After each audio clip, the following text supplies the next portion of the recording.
প্রিয় শিক্ষার্থীগণ, শিক্ষাগৃহ চ্যানেলে তোমাদের স্বাগত।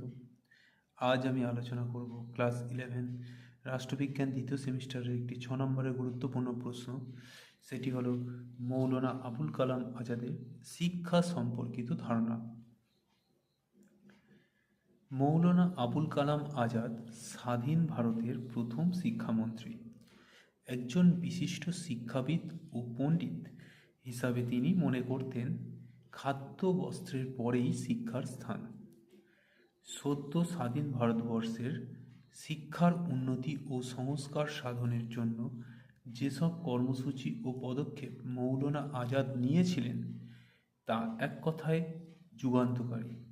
তাঁর শিক্ষা কর্মসূচি ও নীতির উল্লেখযোগ্য দিকগুলো হল: 1. শিক্ষার গণতন্ত্রীকরণ।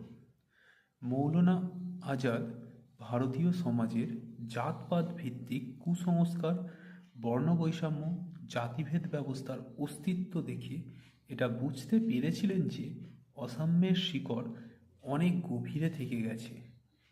তিনি বিশ্বাস করতেন একমাত্র শিক্ষাই পারে এসব বাধা বিপত্তি অতিক্রম করে সমাজকে এগিয়ে নিয়ে যেতে।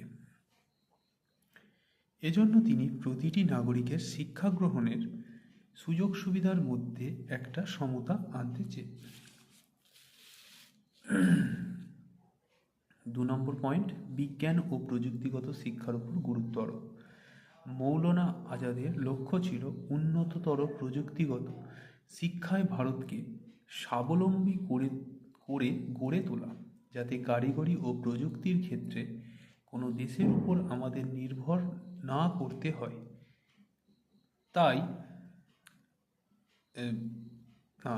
আইআইটি খড়গপুরের উদ্বোধনে তাঁর এই প্রত্যাশার কথা ব্যক্ত করেছিলেন। 3. পাঠ্যক্রম ও শিক্ষা। স্বাধীন ভারতের প্রথম শিক্ষামন্ত্রী হিসাবে শিক্ষামন্ত্রকের দায়িত্ব হাতে নিয়ে তিনি ব্রিটিশদের ঔপনিবেশিক শিক্ষার পুরনো পাঠ্যক্রমকে বর্জন করেছিলেন। তিনি পাঠ্যক্রমকে নতুনভাবে যে রূপ দিয়েছিলেন তার মধ্যে ছিল: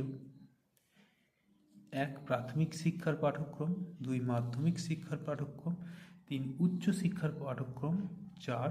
বয়স্ক ও সামাজিক শিক্ষার পাঠ্যক্রম, 5. গ্রামীণ শিক্ষার পাঠ্যক্রম, 6. শারীরিক শিক্ষার পাঠ্যক্রম। 4. শিক্ষার মাধ্যম। শিক্ষার মাধ্যম হিসাবে ভারতীয় আঞ্চলিক ভাষা ও মাতৃভাষার উপর মৌলানা আজাদ গুরুত্ব দিয়েছিলেন। তাঁর শিক্ষামন্ত্রক শিক্ষার মাধ্যম হিসাবে যে প্রস্তাব দিয়েছিল তা হল: 1. প্রাথমিক শিক্ষায় স্থানীয় বা আঞ্চলিক ভাষাকে গুরুত্ব দান, 2. আঞ্চলিক ভাষার পাশাপাশি উচ্চ শিক্ষায় ইংরেজিকে গুরুত্ব দান, 5. শিক্ষকের ভূমিকা।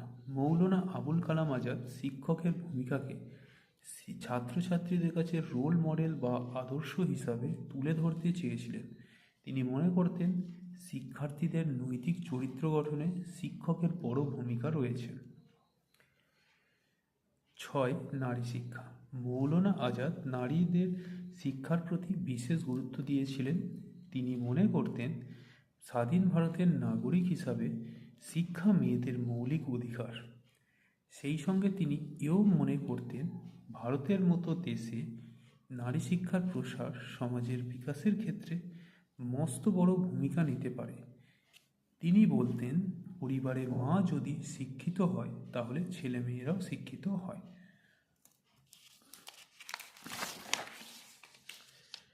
তো প্রথমত বলে রাখি যে মৌলানা আবুল কালাম আজাদ যিনি ছিলেন স্বাধীন ভারতের প্রথম শিক্ষামন্ত্রী, তো তিনি শিক্ষা সম্পর্কে কী কী বক্তব্য দিয়েছেন বা তার ধারণা কী ছিল সেটা সম্পর্কে এখানে আলোচনা করা হয়েছে।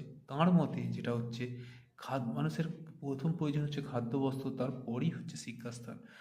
যদি শিক্ষা না যতক্ষণ না সঠিক হচ্ছে তাহলে তার জীবন ধারণের ক্ষেত্রে অনেক সমস্যা দেখা দিতে পারে, এবং শিক্ষাই একমাত্র পারে মানুষকে কুসংস্কারের হাত থেকে রক্ষা করতে।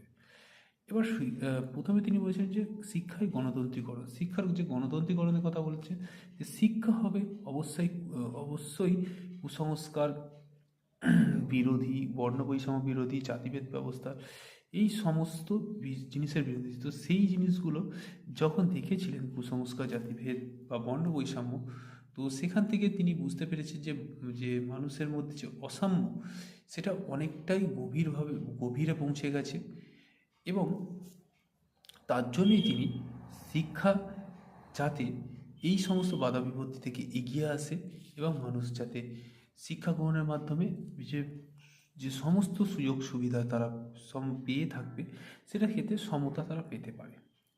তো এরপরে বিজ্ঞান ও প্রযুক্তিগত শিক্ষার উপর গুরুত্ব আরোপ দিয়েছিলেন তিনি। এখানে শিক্ষার ক্ষেত্রে যে প্রযুক্তিগত তো বা টেকনোলজির ব্যবহারকে তিনি অধিক গুরুত্ব দিয়েছিলেন।